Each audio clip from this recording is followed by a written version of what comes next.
O tema deste programa são os instrumentos utilizados pelo Estado e municípios para melhorar a qualidade do serviço prestado na saúde pública. Nesse bloco vamos falar sobre redes de atenção à saúde. Secretário, a título do que a gente já fez, vamos primeiro dar uma explicada no que é rede de atenção à saúde. Bom, o sistema de saúde, ele se organiza historicamente de uma forma muito fragmentada, né? Na verdade, ao invés de nós termos os pontos de atenção, que são as unidades básicas, os hospitais, com uma comunicação fluida entre eles, com uma integração, nós temos esses pontos trabalhando de forma independente. E para que o sistema de saúde se torne mais eficiente, é importante que esses pontos se intercomuniquem, que eles se integrem, de tal modo que, por exemplo, um cidadão, quando vai a uma unidade básica de saúde, muitas vezes o problema de saúde dele não pode ser resolvido nessa unidade. E ele precisa acessar um serviço de maior complexidade, um hospital, né, ou outro ponto de atenção. Nesse caso, quando a gente fala num sistema organizado em redes, nós estamos falando de pontos que se comunicam e que permitem, por exemplo, que o cidadão, de acordo com a situação de saúde dele, possa ser encaminhado para esses outros serviços. Da mesma forma, quando ele voltar para o serviço mais básico, mais simples, que é aquele prestado pela unidade básica, pela equipe de saúde da família, vai haver uma comunicação e essa equipe mais simples, né, esse serviço mais simples, vai poder dar continuidade da atenção a esse cidadão. Entendi. De acordo com os dados que o Estado tem hoje, o sistema funciona assim atualmente? Não, nós temos certeza que não. Ainda há muito que avançar, né? Claro que esse é um discurso que, principalmente no nosso estado, iniciou em meados de 2004, 2005, né? Então, é um tema ainda recente. O nosso estado foi modelo para o país em relação a isso, porque o país veio adotar o modelo de redes em uma portaria do final de 2010, mas mesmo assim não se fazem, né? As redes não são feitas da noite para o dia, né? Nós precisamos continuar avançando, até porque nós temos um modelo institucional no SUS muito complexo. Alguns desses serviços são dos municípios, outros são filantrópicos. Então, como fazer todos esses atores conversarem e trabalharem em prol do cidadão numa continuidade da atenção? É um grande desafio, né? E como é que essa rede deve ser feita, secretário? Como é que ela deve ser criada? Bom, alguns pontos são fundamentais. Primeiro, as redes elas se organizam por eixos temáticos. Então, elas precisam se organizar de acordo ou com as condições de saúde da população ou com o ciclo de vida. Então, vou te exemplificar, né? Uma rede temática, a rede do idoso. Ser idoso é um ciclo de vida, né? A partir do momento que você define a temática de uma rede, você tem que começar a pensar na função de cada ponto de atenção dentro dessa rede. Para a principal situação de saúde que nós temos hoje, que são as chamadas condições crônicas, né? Que é aquilo que acompanha o cidadão por um longo período, essas redes especificamente têm como ponto principal, como porta de entrada, como eixo organizador, a chamada atenção primária à saúde. Então, para que os nossos gestores compreendam o que é atenção primária, de novo, né? Equipe de saúde da família, unidade básica. É o serviço que é menos complexo do ponto de vista tecnológico, né? Mas sem dúvida mais desafiador, porque é esse serviço que é prestado para qualquer cidadão, né? O cidadão só vai acessar um serviço mais complexo, um serviço hospitalar, quando ele realmente precisar. O que significa dizer, quando a gente fala que o SUS é universal, né, para todos, e é integral, é tudo, mas nós temos que saber qual é esse tudo que nós vamos ofertar para quais todos, digamos assim, né? Então, esse é o grande desafio do sistema e é por isso que se propõe a organização das redes. Para organizar uma rede, né, respondendo objetivamente sua pergunta, nós precisamos ter clareza, então, de qual que é o papel de cada ponto de atenção e criar a comunicação entre esses pontos. E como que isso é feito? Porque hoje a gente nota uma dificuldade, né, das demandas, principalmente quem mesmo recebe em saúde, uma dificuldade de se definir onde deve ficar cada ponto de atenção. A entrada do usuário para o SUS deve ser uma unidade básica de saúde. Ali é feita uma triagem, né? Para ver se ele precisa ser encaminhado a um pronto-socorro ou a uma consulta especializada. Muitos não vão diretamente ao pronto-socorro, vão à unidade básica de saúde. Vai diretamente ao pronto-socorro.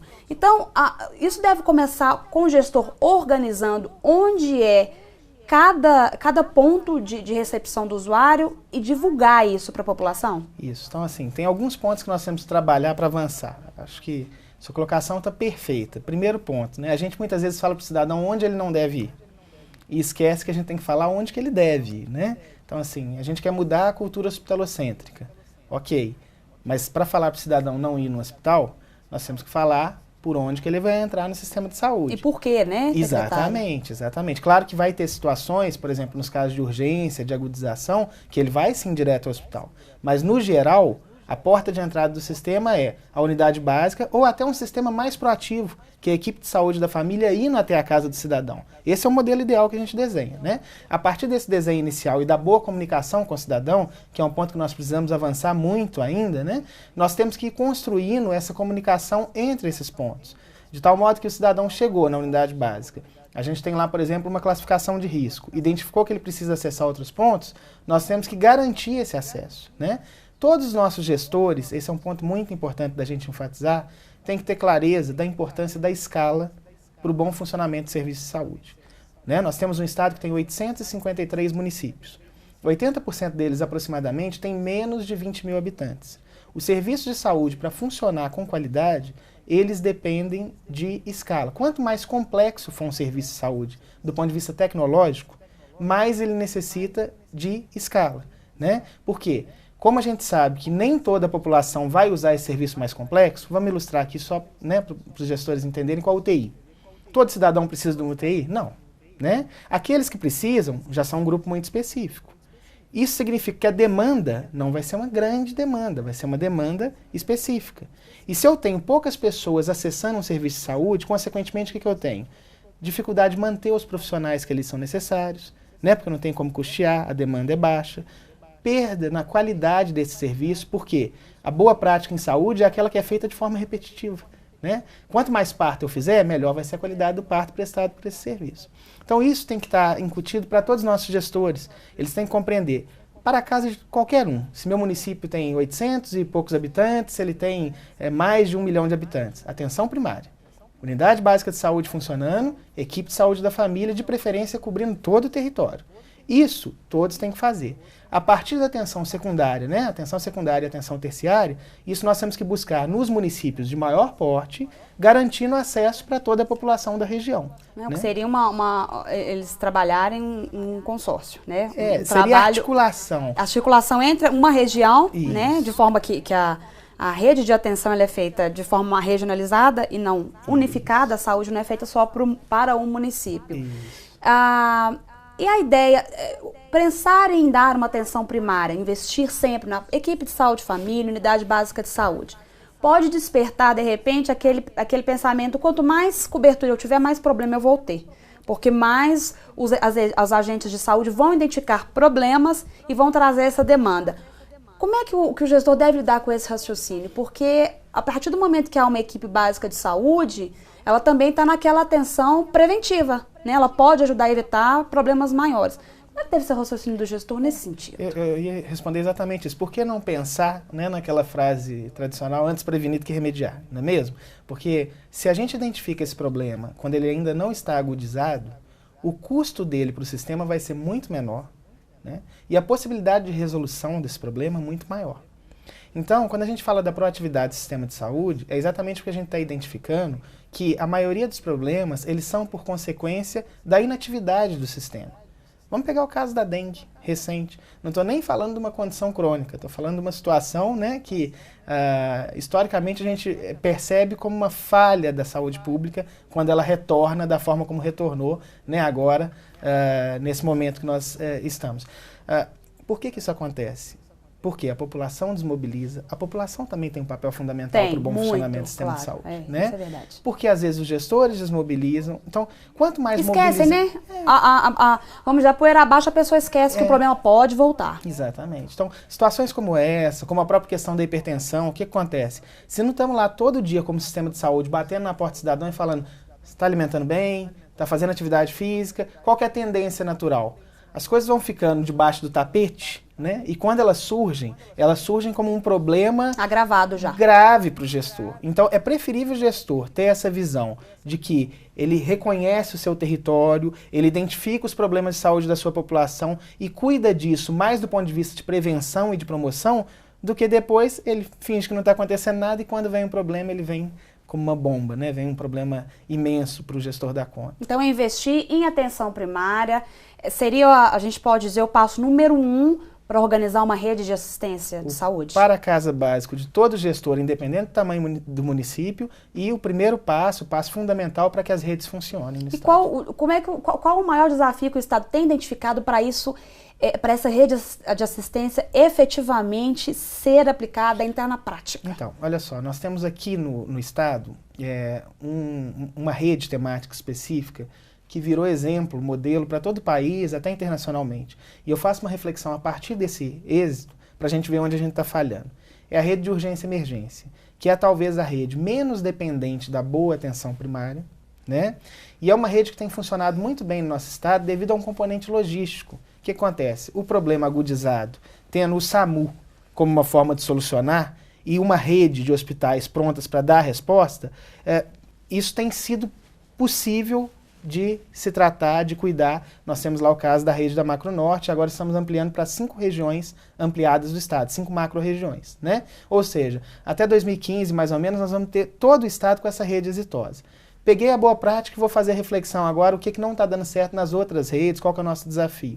Acho que você tocou num ponto fundamental. A atenção primária, se ela tiver consolidada, nós temos meio caminho andado para as redes darem certo. Independente do eixo temático, se é a rede materno-infantil, se é a rede do idoso, né, das condições crônicas como hipertensão. Por quê? Porque as redes dependem fortemente desse componente. A que menos depende é de urgência. Todas as outras dependem demais desse componente. E onde que a atenção primária do nosso estado não está avançando? Nosso estado e do nosso país, por que não? Primeiro, o desafio da manutenção dos profissionais. Né? Rotatividade alta. Rotatividade alta, talvez nós ainda temos insuficiência em termos quantitativos, o Ministério está atento a isso, trouxe agora o Provab, que é uma política para poder incentivar os profissionais a ter esse engajamento, trabalharem na atenção primária. O Estado tem o Programa de Educação Permanente, o PEP, né, para incentivar, principalmente dos médicos. Quando a gente está falando dos profissionais, eu acho que o grande desafio, o maior gargalo da atenção primária são os médicos alocados lá. E nós temos, é importante, já que nossa conversa é com gestores, né, uma questão que é até mesmo predatória. Então, por essa questão de mercado mesmo, demanda versus oferta, às vezes nós temos um município pagando um salário de 15 mil para um médico, aí o município do lado oferece 15.500 e aí vai. Né? Outra coisa, o próprio profissional, porque é uma categoria de alguma forma elitizada, né, dentro da nossa cultura, etc., ele geralmente se dispõe aí nos territórios mais distantes, né, num estado complexo como o nosso, que tem regiões muito diferentes, com realidades muito exatamente. Diferentes, né? Então, qual que é a situação? Ele vai se dispor a ir para lá, ou quando acabou de formar, ou no final da carreira, se ele tem algum vínculo ali. E não é isso que a gente quer. O que a gente quer construir? Uma carreira de médicos que realmente tenham esse engajamento, esse comprometimento com o sistema de saúde, com a atenção primária. Então, eu diria que esse é hoje o maior desafio para o bom funcionamento da atenção primária.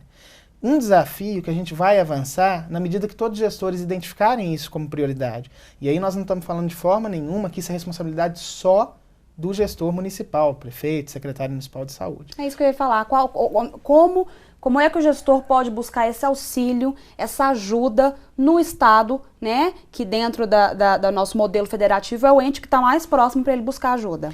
Tanto o Estado quanto o governo federal já compreenderam essa importância de fortalecer a atenção primária e têm desenvolvido políticas para isso. Né? Eu destaco o PEMAC, que é o Programa de Melhoria, né, da Qualidade da Atenção Primária, instituído no último ano pelo governo federal. Está saindo já uma segunda rodada desse PEMAC e aí... O que é o cerne dele? Melhoria da qualidade da atenção primária com investimentos do governo federal. Nós temos aqui em Minas, desde 2004, 2003, o Saúde em Casa, né? Que é um programa que aplica muito recurso, tanto para a construção de unidades básicas de saúde, mexendo no componente estrutural da atenção primária, né? Nós ainda temos muitos municípios que precisam de unidades novas, com boa ambiência, né? Para que os profissionais tenham vontade de trabalhar ali. Né?